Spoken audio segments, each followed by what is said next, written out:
स्मितगंध चॅनलवर आपलं स्वागत आहे. जे कोणी माझ्या चॅनलवर नवीन असतील आणि ज्यांनी अजून सबस्क्राईब केलं नसेल त्यांनी हे चॅनल जरूर सबस्क्राईब करावं. आज जी कथा मी तुम्हाला ऐकवणार आहे त्याचं नाव आहे देहदान. मनात थोडी पैशांची अडचण होती. मी म्हणालो, किती पैसे पाहिजे तुला? मनाने विचारलं. 5,000 मिळतील का रे? मी चाचरत विचारलं. बघतो एक ओळखीचा मित्र आहे, तो देतो व्याजाने पैसे, अगदी कमी व्याजात, तो म्हणाला. कधीपर्यंत कळवशील? उद्यापर्यंत आणून देतो तुला, काळजी करू नकोस. सिंपल. मनोहर देशमुख, माझा मित्र म्हणू की सगळ्यांचा हितचिंतक की मदतगार, तो माझ्या आयुष्यात आला, तो पण अगदी अचानक आणि विचित्र परिस्थितीत. 4 वर्षापूर्वी माझे वडील आजारी पडले. अचानक रक्ताची गरज पडली. मी काळजीत. एक तर सदानकदा पैशांची चणचण. हॉस्पिटलच्या आवारात फिरत असताना हा माणूस दिसला. तो सरळ माझ्याजवळ आला. काही अडचण आहे का तुम्हाला? तुम्ही काळजीत दिसता, त्याने विचारलं. मी सगळं सविस्तर त्याला सांगितलं. चला, मी देतो तुमच्या वडिलांना रक्त. पण त्यांचा रक्तगट? मी अर्धवट वाक्य बोललो. आत्ता सांगितलात ना, माझा तोच आहे. चला, सिंपल. मी फक्त त्याच्याकडे वेंधळ्यासारखा बघत चालत राहिलो. अशी माणसं असतात जगात. विश्वास बसत नव्हता. बाबा बरे होऊन घरी आले. बायकोला सगळी गोष्ट सांगितली होती. तिने पुरणपोळ्या करून डबा हातात दिला आणि म्हणाली, मनोहर भाऊजींना नेऊन द्या. मला घर माहीत नव्हतं. मी फोन करून पत्ता विचारला. घरी गेलो तर काय बघणार? कोंबडीचं खुराडं सुद्धा मोठं असेल एवढ्या छोट्या घरात तो, त्याची बायको, आई आणि मुलगा राहत होते. कसे झोपत असतील आणि कसे जगत असतील? मी विचार करायला लागलो. आपल्याकडे ह्याच्यापेक्षा खूप आहे, तरी आपण सदानकदा रडत असतो. हा सदा दुसऱ्याला मदत करायला तयार. खरंच सलाम आहे याला. वडिलांच्या आजारपणापासून ओळख झालेला मनोहर देशमुख कधी मन्या झाला मला कळलंच नाही. आणि मग काही ना काही कारणाने म्हणा, मी त्याला भेटत गेलो. घरी सगळे त्याला ओळखायला लागले. मुलं मन्या काका आणि बायको मन्या भाऊजी म्हणायला लागले. तो आता एक आमच्या घरातला मेंबरच होऊन बसला. एक दिवस मी आणि बायको एका नातेवाईकांकडे जाणार होतो. मुलांसाठी बायकोने जेवण बनवून ठेवलं होतं. मुलं तशी लहानही नव्हती आणि फार मोठीही नव्हती. एवढ्या सासूरवाडीहून फोन आला. सासऱ्यांना हॉस्पिटलमध्ये ठेवलं होतं. एकच गोंधळ उडाला. सासूरवाडी पुण्याला होती. ताबडतोब निघायला हवं होतं. आता मुलांचं काय करायचं? मोठ्याची परीक्षा चालू होती. शाळा बुडवता येत नव्हती. आई बाबा नुकतेच गावी गेले होते. मी मन्याला फोन केला. सगळं काही सविस्तर सांगितलं. तो म्हणाला, जाता जाता माझ्या घरी सोड मुलांना, इथूनच शाळेत जातील. सिंपल. अरे पण वहिनी? काही म्हणणार नाही, तिला सवय आहे. आम्ही पुण्याला जाऊन आलो. सासरे बरे होऊन घरी आले. मुलांना घ्यायला मन्याकडे गेलो तर मुलं मस्त खुशीत भाकरी आणि चट्टी खात बसली होती. मी चकित. आजपर्यंत मुलांनी कधीही भाकरी खाल्ली नव्हती. मन्याचे आभार मानले तर हात पकडून म्हणाला, अरे तू एकटाच नाही आहेस माझा मित्र. दिवसभर अनेक गरजवंत भेटत असतात. सगळेच माझे मित्र असतात. मन्याला कुठलंच काम कठीण वाटायचं नाही. तो सदा कोणाला ना कोणा मदत करतानाच दिसे. कोणाला हॉस्पिटलमध्ये न्यायचंय, कोणाला आयत्या वेळी कसलंही तिकीट हवंय, कोणाचं रेशन कार्ड बनवायचंय, कोणाला भाड्याने घर हवंय, कोणाला पैशाची अडचण असू दे, हा मदतीला हजर. परत मदत केली म्हणून घमेंड नाही की कसला रुबाब नाही. हा मदत करायचा, पण स्वतः पैशाने फाटका.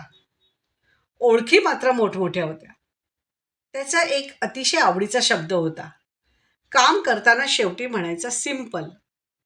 म्हणजे मदत घेणाऱ्याला आपलं काम सुटकीसरशी झाल्याचा फील यायचा. माझ्यामुळे माझे काही मित्र मन्याची मदत घेऊ लागले होते. ते माझ्याकडे अडचण सांगायचे, मग माझ्या तोंडात मन्याचे नाव यायचे. त्यामुळे माझ्या मित्रपरिवारात आणि नातेवाईकात मन्या प्रसिद्ध होता. मनोहर देशमुखनी कळत नकळत माझं आयुष्य व्यापून टाकलं होतं.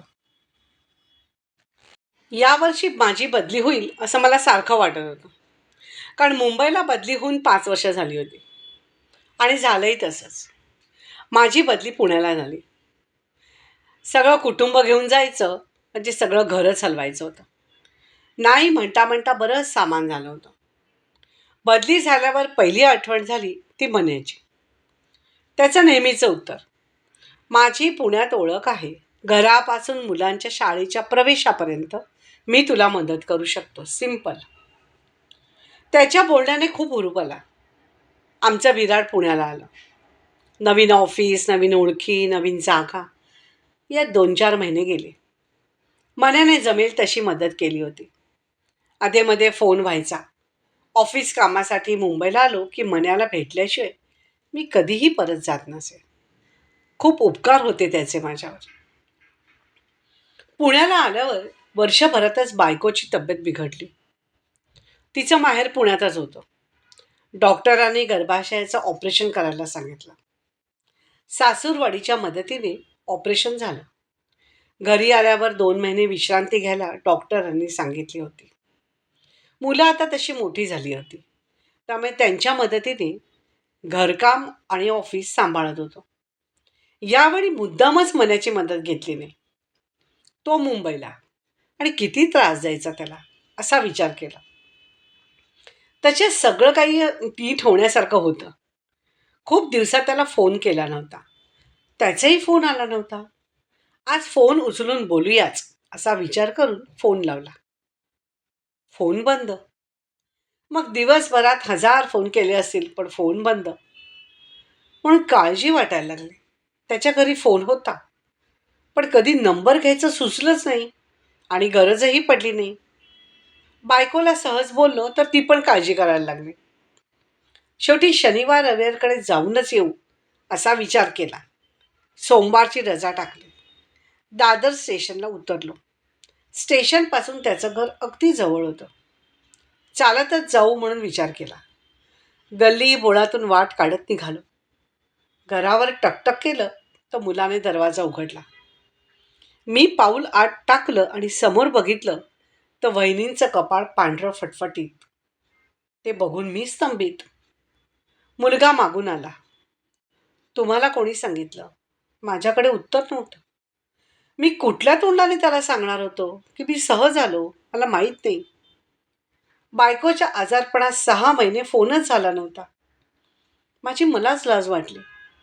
मी तोंडात एवढंच म्हणालो, हे सगळं कधी झालं? 2 महिने झाले, मुलगा म्हणाला. बाबा एका मित्राला मदत हवी म्हणून ठाण्याला गेले होते. रस्त्यात त्यांना अस्वस्थ वाटायला लागलं. एका पानवाल्याने त्यांना पाहिलं आणि पाणी दिलं. त्यांच्याकडच्या फोननी त्याने आम्हाला कळवलं.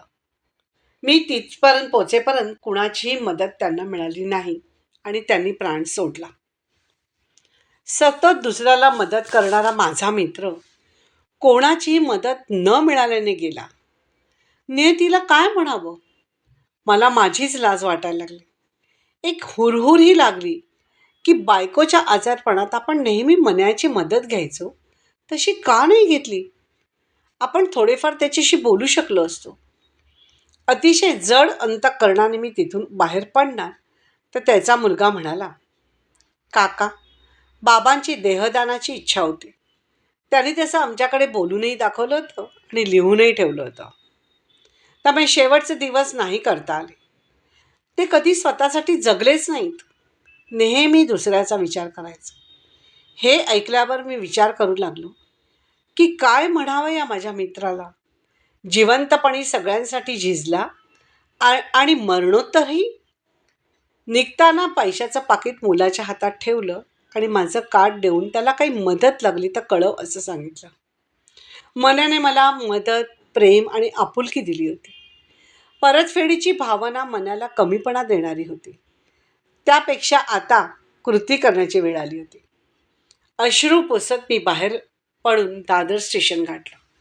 धन्यवाद.